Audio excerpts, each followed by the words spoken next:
bring it down hard. Someday.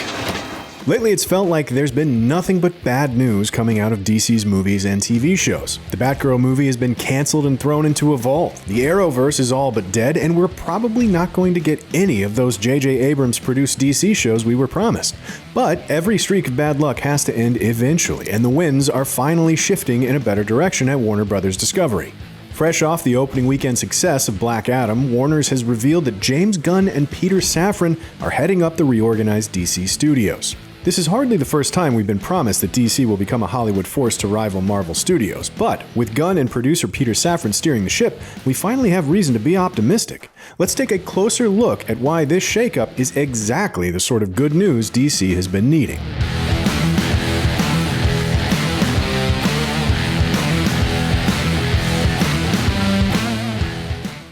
There are plenty of reasons why DC has struggled to consistently compete with Marvel at the box office over the years, but what it really boils down to is that the company has become its own worst enemy. There never seems to be a clear direction for the DCEU or a consistent figure at the helm.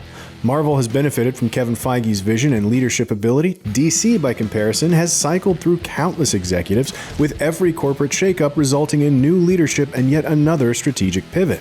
It's getting to the point where any strategy, good or bad, is preferable to DC's current lack of direction. There's something wrong. It's not supposed to do this. Well, what's it supposed to do? Warner Bros. Discovery president David Zaslav wants a 10-year plan for the DC movie line, and that means finally picking a course and staying with it for the long haul. Fortunately, Warner's didn't pick just anyone to be in charge, but a director with a lot of experience making expensive, crowd-pleasing superhero movies. Nor is Warner simply trying to replicate Marvel's approach. Instead of having a single Kevin Feige-type figure at the helm, the newly branded DC Studios is under the joint control of Gunn and producer Peter Safran. As co-CEOs, Gunn will focus on the creative side of things, while Safran, one of the driving forces behind the Conjuring and Aquaman franchises, will handle the business side. This new system is more comparable to Pixar's approach to making movies than the Marvel Studios method. And we don't think anyone can argue the Pixar model doesn't get strong results. Hey, Buzz! You're flying! This isn't flying, this is falling with style. He may be best known for directing the Guardians of the Galaxy movies, but Gunn has hardly pigeonholed himself as a superhero guy. Gunn first broke into the Hollywood mainstream writing 2004's Dawn of the Dead remake and the live-action Scooby-Doo movies. He established himself as one of the most exciting new horror directors in years with 2006's Slither. He even tackled a very different breed of superhero movie with 2010's Super, a film about as far removed from the slick, big-budget world of the MCU as you can get.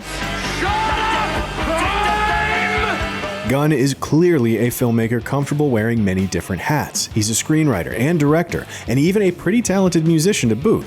He's happy to tackle big-budget blockbusters and quirky indie movies. Gunn wrote on Facebook in 2010, "I've made B-movies, independent films, children's movies, horror films, and gigantic spectacles. I find there are plenty of people everywhere making movies for a buck or to feed their own vanity. And then there are people who do what they do because they love storytelling. They love cinema. And they want to add back to the world some of the same magic they've taken from the works of others." DC needs someone who can dabble in different genres and has as much appreciation for the quirky, low-budget gems as they do the blockbuster superhero movies. The DC Universe itself is a vast and diverse place. You have the mighty heroes of the Justice League rubbing elbows with horror characters like Swamp Thing and John Constantine, Wild West characters like Jonah Hex, and the all-powerful beings seen in The Sandman. It's all too easy for DC to play it safe and keep cranking out more Batman and Wonder Woman movies, but to really tap into the full potential of this shared universe, they need someone like Gunn, who's so adept at thinking outside the box. The beast hides too thick to be pierced from the outside. I must cut through it from the inside. Huh? No, trap! Being a good director is as much about managing a film's tone as anything else. That's especially true for superhero movies, where directors don't always have as much control over the visual side of things as they do in smaller scale films. It's a tough job to find a balance between fleshing out these characters and making room for those obligatory CGI-heavy battle scenes, all while keeping the studio bean counters happy.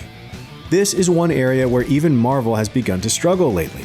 The MCU has never been guilty of taking itself too seriously.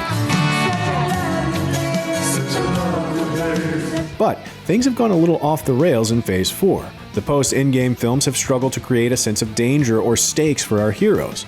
Thor: Love and Thunder was so focused on being a silly romantic comedy, it loses sight of the powerful drama fueling the comics that inspired it. Like the Russo brothers, Gunn is especially skillful at maintaining that balancing act and crafting films that are as endearing and emotionally weighty as they are fun. The Guardians of the Galaxy movies are hilarious, yet they also treat Star-Lord and his team as a dysfunctional family who grow and evolve together. Many fans have criticized DCEU films like Man of Steel and Batman vs. Superman for depicting these heroes as aloof gods rather than three-dimensional people. DC needs someone who recognizes that superheroes can have fun and struggle with emotional pathos in the same movie. You look like Mary Poppins. Is he cool? Hell yeah, he's cool.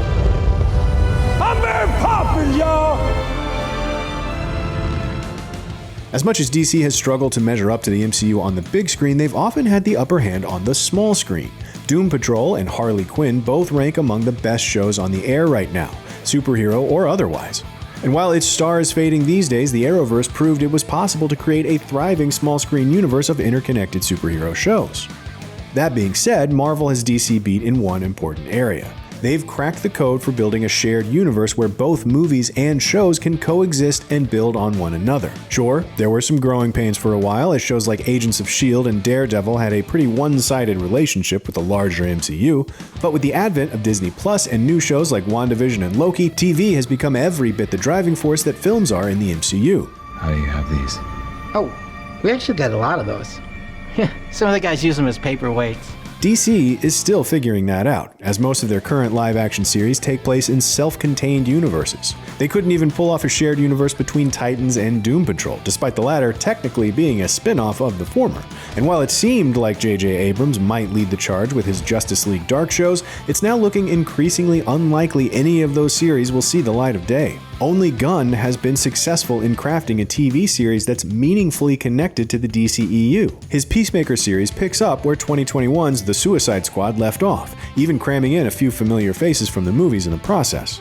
Go fuck another fish, asshole. I'm so fucking sick of that rumor.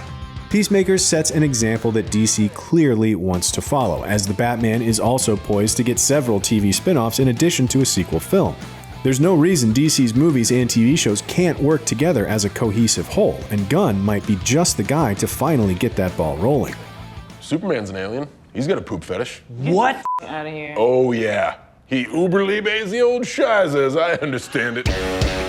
Gunn is clearly a talented storyteller who has a lot to offer the DCEU during this shaky, uncertain phase of its existence. But let's also not ignore the very obvious benefit to DC here. Locking Gunn into an exclusive contract also hurts Marvel in a very direct way. Gunn has been a key player in shaping the MCU as it's expanded from core franchises like Iron Man and Captain America into quirkier Marvel franchises like Guardians of the Galaxy. Not many directors could have transformed the Guardians of the Galaxy from obscure Marvel comics into one of the biggest Hollywood franchises in the world.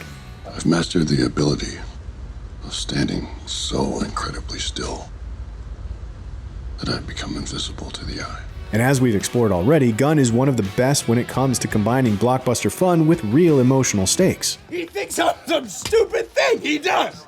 Well, I didn't ask to get made! I didn't ask to be torn apart and put back together! Marvel's loss is definitely DC's gain here. They're losing one of their most important creative voices in a time when the MCU is still in the process of finding itself again in the multiverse saga.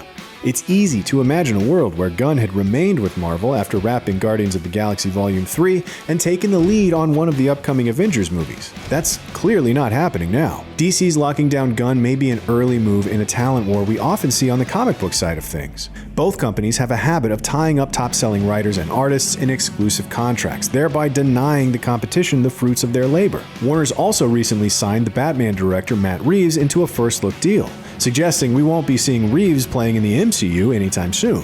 If DC is trying to beat Marvel at its own game, they need all the creative talent they can get. Keeping James Gunn in the DC house is a move that should make even Marvel feel a little nervous.